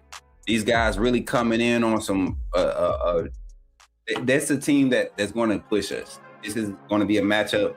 I think this will be the best matchup for Alabama in the tournament. You survive this matchup against Michigan, you win this one, or not just survive it, you win this one decisively against a Michigan team, you're setting yourself up for some good company. They had a quality first round win by 21 against Howard. Came in against a hot St. Louis team that was coming off a really hype win. First round upset. Who did St. Louis upset in the first round? I forget. Who did they upset? Was it North Carolina? Who did St. Louis upset first round? Y'all? Trying to find it. St. Louis. Who it was? I watched the game. Georgia. I'm tripping. All right. So, and then they beat St. Louis by 20. Now they come in on a high horse. You know, both of us have had good games. 20-plus point leads, first two rounds. Who's going to come in with the right intensity? 334-625-1121. I think we get past Michigan. It will be tough, but I think we can do it. Rod Baker coming in, tapping in. Appreciate the love, Rod. Y'all give it up for Rod, my guy. Shout out to the 33 in the chat, man. We got love on YouTube, we got Twitter, we got Twitch. We got everybody in the chat, man. Y'all continue to like the stream. TikTok, what y'all got to say, man? I got somebody over here trying to play me in a video game, man. We talking sports. They want to play video games. So we'll see about getting some gaming content this week, y'all. Maybe Wednesday. Java Edwards for president, man. I think that dude will be the same hype we had around Caleb Downs. Caleb Downs, when he came in on the roster his freshman year, I'm telling you, Jara and Cedarian Morgan, those are two guys. Talk about getting signings in a class that really aren't getting enough hype, right? That are legit day one. Even EJ Crowell, you're talking about Xavier Griffin. Those are four guys, and I believe all of them are 5 stars, right? Griffin's a 5-star. Morgan's a 5-star. Crowell should be a 5-star, and Edwards was a 5-star. So you're talking about, and I'm not hype about the star rating. I'm talking about what these guys did on film at the high school level, but not just at the high school level. Jackson plays quality competition in 5A, 6A. I think they're 5A. Jackson High School. 5A football in Alabama is equivalent to like your upper level football you get in California, Florida, Texas. And then St. Francis Academy, where Jara Edwards come from, they play a national schedule. They play IMG and all those other schools. He's been doing that for 5 years now. And consistently being amongst the top of the ranks of the defensive backs available. And I think he played receiver early on in his career too. The ball skills show. You know, and then on the other side of the ball, you got Cedarian Morgan. I think Benjamin Russell gets by a little bit with the region they play in. But you're talking about a specimen. 6'4", 225, 4'4", 4'5" type speed. Vertical leap, 37, 38-inch vert. A guy that can get vertical on you. Physical, hard to bring down. Can separate after the catch. And then EJ Crowell, a physical runner that can change speeds on you. Got scored 5 touchdowns in the state championship game. He scored 5 touchdowns. A lot of people didn't believe Ryan Williams would be able to come in and make the type of impact he made his first year. I think there will be opportunities for these guys to flash. I don't think they're consistent impact contributing type guys, but there will be spots for those names to flash. And we look at the defensive side of the ball, the depth chart in the secondary, where Jira Edwards is expected to impact early on. That's going to be crazy. Another name on the D-line that I haven't mentioned and talked much about, but you're going to hear some things about how he's flashing against some of the 2s and 3s with his reps. It's Corey Howard. Corey Howard is a name to kind of keep your eyes and ears open. Or the defensive line room, like I said, you got your veteran presence with, you know, Fatua Henry and Jeremiah Beam, Messiah Faga, Steve Bowler, Edric Hill, those guys. You got your presence there with those guys, but you brought in some dogs. You brought in some dogs to come in and really make a push and make this group better. Like I said, the freshman, Corey Howard, Mari Johnson, and then you got Nolan Wilson coming in the fall. You got Malik Franklin, a guy that really flew under the radar during this recruiting cycle. I'm telling y'all, man, this is one of those things, man. I want us to be very aware of personnel available, because if we come into a situation early on in the season where we're seeing just names and numbers rotating, I can't say I didn't tell y'all, man. The talent, the depth of talent on the defensive side is going to have to be let loose in order for this team to experience some early success in the season. The offense, I believe, will come along. It have spots. I believe by week 4, week 5, we'll know what this offense is going to be. And I think that's going to start in the run game. We haven't really talked much about philosophy and scheme thus far. We're waiting to see some things develop from practice starting tomorrow. So we appreciate Zach for calling in. It seems we don't have any more calls on the phone line. We did have 2 people call. We missed 2 phone calls during Zach's call, but I guess everybody back at work. We'll be back live tonight. 7 p.m. Bama women play tonight, though. Bama women play tonight. Let me pull that up. That's going to be a matchup. Alabama and Louisville. Ladies, we got our work cut out for us, but I think no, they playing about 20 minutes. They playing about 20 minutes. Hold on ESPN. Gotta hurry up and get off of here. I think I'm gonna do a live watch party from the mobile device, though. I'm not gonna stay right here. I want to be able to move around. So let me plug my phone up. We about to get ready for that. Alabama versus Louisville at 11 a.m. on ESPN. Mary J, can we get a banner up? And yeah, I'm gonna just do a regular live or reaction type live from my mobile device. Just talk. Y'all hang out with me for the live. Dang, I didn't know we played today at 11 a.m. That's pretty cool. I could probably go and watch it at I could watch it at Scott's Deli. I could call and see if they're gonna be playing the game at Scott's Deli. I'll go and watch the Bama game at Scott's Deli. I love Scott's Deli here in Montgomery. But appreciate y'all for tapping in, y'all. We're gonna get ready to tap up out of here and get up out of here and get y'all on y'all way about y'all day. Listen, tomorrow we will have coverage, post-practice coverage for you all with Bama spring practice. Tomorrow it gets real gritty tomorrow. I'm telling y'all, we'll have media availability and all of that stuff. It gets gritty in practice. We're going to start hearing about competition ones, all of that, guys winning and who's looking good. Quarterback battle is going to get some more intel, more precise intel. It gets competitive starting tomorrow. A lot of these guys took their breaks, their spring training. Their spring break, and went off and trained for majority of that break. No incidents reported from this spring training, the spring break. Shout out to that. For these guys being responsible and getting off to the spaces where they can continue to develop and become professional athletes, because at the end of the day, that's what the main goal is. They want to go to the next level. So we're going to get out of here, y'all. This is our outro, man. I appreciate y'all. Once again, let's give a shout out to our sponsors, Walk On Sports Bistro. We have a new sponsor to announce too, y'all. I can't wait to make this announcement here at the end of the show. And y'all gonna like this, man. Y'all gonna like this because one, we never saw ourselves getting these type of things, these type of opportunities, but people are really starting to showcase their love and their support for the vision that God has given us. So I'm grateful. I'm trying not to get emotional because we got a lot of announcements to make. We're actually like 2 or 3 announcements behind. We're waiting for our partners to provide some other things, but we got some huge announcements here to close out the show. So y'all stick around.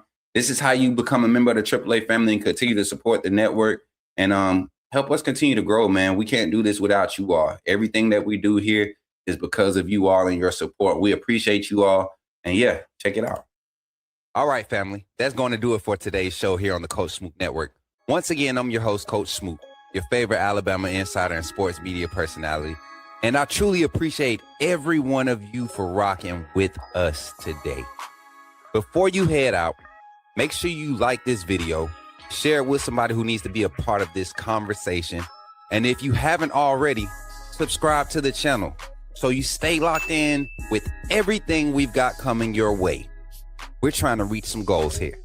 And if you believe in what we're building here, I encourage you to take that next step and become a member of the AAA family. Remember, our mantra is authenticity above all. This community is built on real conversations and real insight and real information surrounding sports entertainment. Your membership directly supports the growth of the Coach Smook Network, and every hard-earned dollar contributed is not only appreciated, it's paid for through our monthly contributions to community health and awareness organizations. So you're not just supporting a YouTube channel, you're supporting a cause. Also, don't forget to check out the Coach Smook merch. We've got hats, t-shirts, hoodies, and more. It's a great way to show love and support for the network and rep the brand wherever you go. You can find the merch link in our main YouTube page and in the description. Put me in the game, coach. And if you want to stay connected and get more involved with the community, be sure to join the Discord. Just type the command in the live chat or head over to our main YouTube page and click the Linktree link in the description. You can also stay connected with us directly for collaborations, appearances, community service opportunities, and business inquiries by emailing us at coachsmooknetwork@gmail.com. Our staff will respond in a timely manner. And for those who want to show additional love, you can always donate directly to the Coach Smook Network through Venmo, PayPal, or Cash App. Every bit of support helps us continue to grow and elevate this platform. We also want to send a huge thank you to our sponsors and partners: Walk On Sports Bistro, Sports Info Solutions, Helping Hands LLC, Men of Standard Executive Security, Goomba Bully Killnos, and most of all, the AAA Phantom. None of this is possible without you. Once again, thank you for all your support, the energy, and the authenticity you bring to the space. Until next time, family, stay safe, stay locked in, and when you see me in the streets, holler at me and say, "Put me in the game, Coach Smook." Catch you on the next one. Hold on one second. If you're serious about sports, you need more than just box scores. You need real insight. That's why Sports Info Solutions is the official partner of the Coach Smook Network. Sports Info Solutions is my go-to source for in-depth stat analysis, giving you the tools to truly understand player production, tendencies, and performance on a whole new level. From NFL, MLB to NBA, Sports Info Solutions delivers advanced data that helps fans, coaches, and analysts see the game behind the game. This isn't just stats, it's context. Looking ahead to the next generation of stars, check out nfldraft.sportsinfosolutions.com for elite draft analysis and detailed prospect breakdown. Make it your new go-to stat tracker. Visit sportsinfosolutions.com today. Now let's get back in the game. Put me in the game, Coach Smook. Put me in the game, Coach Smook. Like, share, subscribe. You know we keep it live. Put me in the game, Coach Smook. Put me in the game, Coach Smook. Put me in the game, Coach Smook. Put me in the game, Coach Smook. Put me in the game, Coach Smook. Put me in the game, Coach Smook. Put me in the game, Coach Smook. Put me in the game, Coach Smook. Like, share, subscribe. You know we keep it live.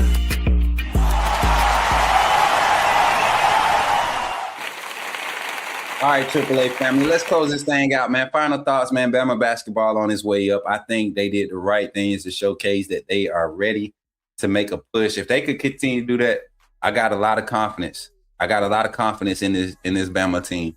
I do think Nate Oates, like I said, the moment he can get guys that buy into defense, right, it will even out everything that we dislike about this system and how it plays out in tough games and more competitive matchups, more complete matchups. So we keep that defensive effort up, we're gonna be in a good spot. My defensive first team depth chart, man, y'all let me know what y'all think. Mary J, flash that across the top of the screen for us for a few seconds. Let me know what y'all think about that. Bandit, Desmond Zulu, defensive tackle Devin Tompkins, nose guard London Simmons, and I think Terrence Green is going to be right there in that rotation too. Yanzi Pierre, right there at the Wolf starting off. Abdul Sanders at the Sam. At the Mike, you got QB Reese, CB1, Carmelo, O'Neal the transfer. You got slot corner Red Morgan playing that Rover. You got that Husky position, strong safety, Bray Hubbard, but look for Ivan Taylor to get a lot of opportunities in that spot. Him and Dre Kirkpatrick. Keon Sapp going to be splitting a lot of time with the young guys. Ira Evers and Zay Mincy going to be there competing. And then CB boundary corner, Dijon Mustard Lee, the smooth Dijon Lee, man. 6'4", 6'5", 225 corner. Ready to come back for year 2. Freshman All-American season. Ready to come back and make big plays. And don't forget, we still got Xavier Brown that's coming back from some injuries. They're holding him. Going to be a deep rotation in that defensive back room. A lot of young talent in the inside linebacker room we're going to see. And then just a depth, a plethora of talent for the defensive line. We got Alabama women's basketball tipping off here in 10, 15 minutes. So I'm going to be going live from my mobile. I won't be in the studio. I'll be on the mobile. We'll be watching it somewhere. Might be up front. But we're going to try to get there. We said we're going to go to the Scott's Deli. Let me see if we can get some shoes on and walk around the street. Get over to Scott's Deli and enjoy this game here on the Coach Smook Network. Y'all tap in when I go live, man. Y'all know it'd be hard for a young, ugly brother to get out here and make some moves. So y'all help me out. Help me get some subscribers. We tap in live here on the Coach Smook Network. I appreciate y'all for tapping in today. Before we get out of here, Barry J, can we get an announcement banner, that banner up there for this announcement? This is a huge announcement.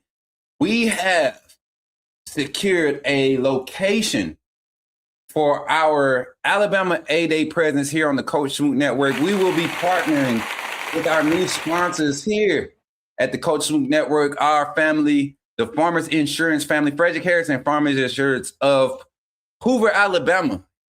Reached out to us, man. They've been a longtime supporter of the Coach Smook Network, man.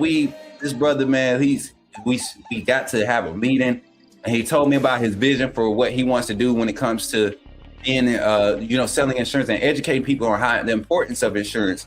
And myself, yes, I'm a veteran, but I have needs for just assets that I'm starting to collect. And he was able to educate me on some things a while back.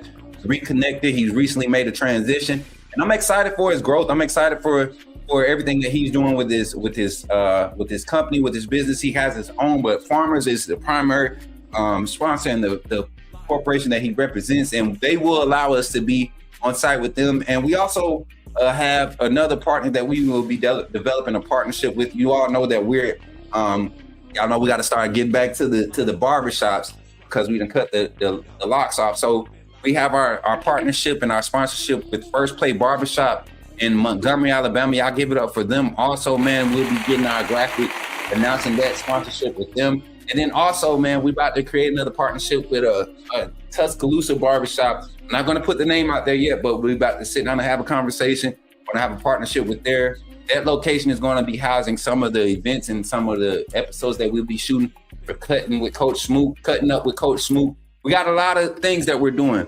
But also check them out, Coach, this Thursday. I'm sorry, y'all. Check them out, Coach, this Thursday, our first episode. We've been trying to do it, but every week we've been having to add something to the production aspect of it because we have so many more assets that want the Coach Smook Network to represent and create opportunities for exposure for their athletes. Shout out to offensive, defense, recruiting. If y'all haven't checked them out, we'll be making an official announcement there.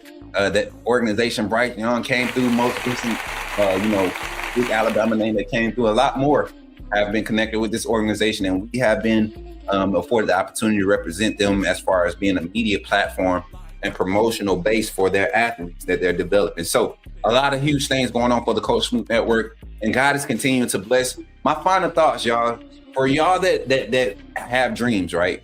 Things that you want to do in life, right? I say like this, without God, you can just about get there, doing your own thing with your own knowledge, but it's so much harder. You run into things that God could be trying to help you avoid, or you miss things that he needs you to go through so that you can appreciate the level that he's trying to elevate you to. So your faith in him and your faith in the things that he's giving you to work with, right? Your full reliance in that is what you're going to need in order to be successful. I'm a living testimony of this. I couldn't rely on no man, no one person. I had to rely on God to supply those needs, to put those people in my circle, in my surroundings, to allow me to be at a place where I can represent him first, but also represent the vision that he gave me. So surround yourself with the right people, trust in the things that he's giving you. And it's not going to be easy all the time, but when the easy stages and the easy season come, you'll see why he pushed you through that, right? And so I just want to encourage you all, continue to stay up, stay prayed up, love on your neighbor. And if you're a Bama fan, man, it's a great day to be a Bama fan. We got Bama women's basketball kicking off here in about 5-10 minutes. We're going to get out of here. And then we celebrating the win from Texas Tech. And we got spring ball coverage tomorrow. A lot of things to be happy about as a Bama fan. Stay tuned with all your Bama info and needs here at the Coach Smook Network. Like, share, subscribe, and make sure you continue to run it up. And remember, y'all, remember, I promise you, if you ever see me in the streets, man, and you say this, I promise you, if I got $5 in my pocket, you can get it. I promise you. If I got $5 in my pocket, I'm serious. If I got $5 in my pocket, you can get it. You can get it. But when you see me in the streets, holler at me and say it. I appreciate y'all for y'all love, man. Y'all continue to show your boy some love, and we'll catch y'all in the next one. Roll Tide, and y'all be blessed, man.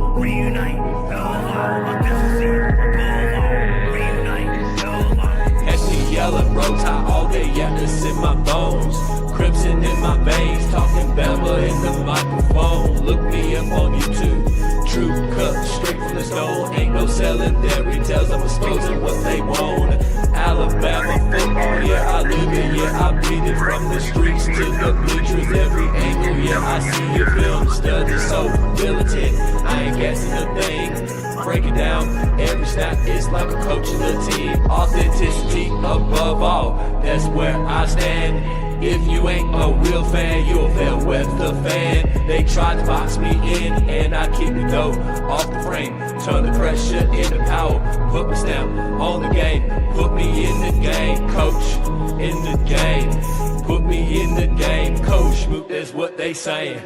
Put me in the game, coach, in the game. Put me in the game, coach. That's what they say. Players and the staff are pulling up right now for today's scrimmage. Coach David Ballou in the front. Y'all can see everybody pulling up, man. Them boys over there. Look at Deontay.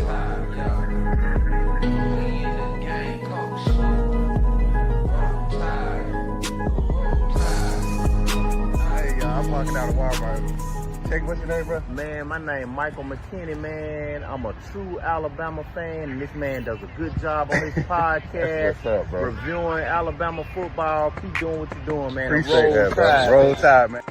Because you know we keep it live, yeah. Like, share, subscribe. Because you know we keep it live. You know we keep it live. Like,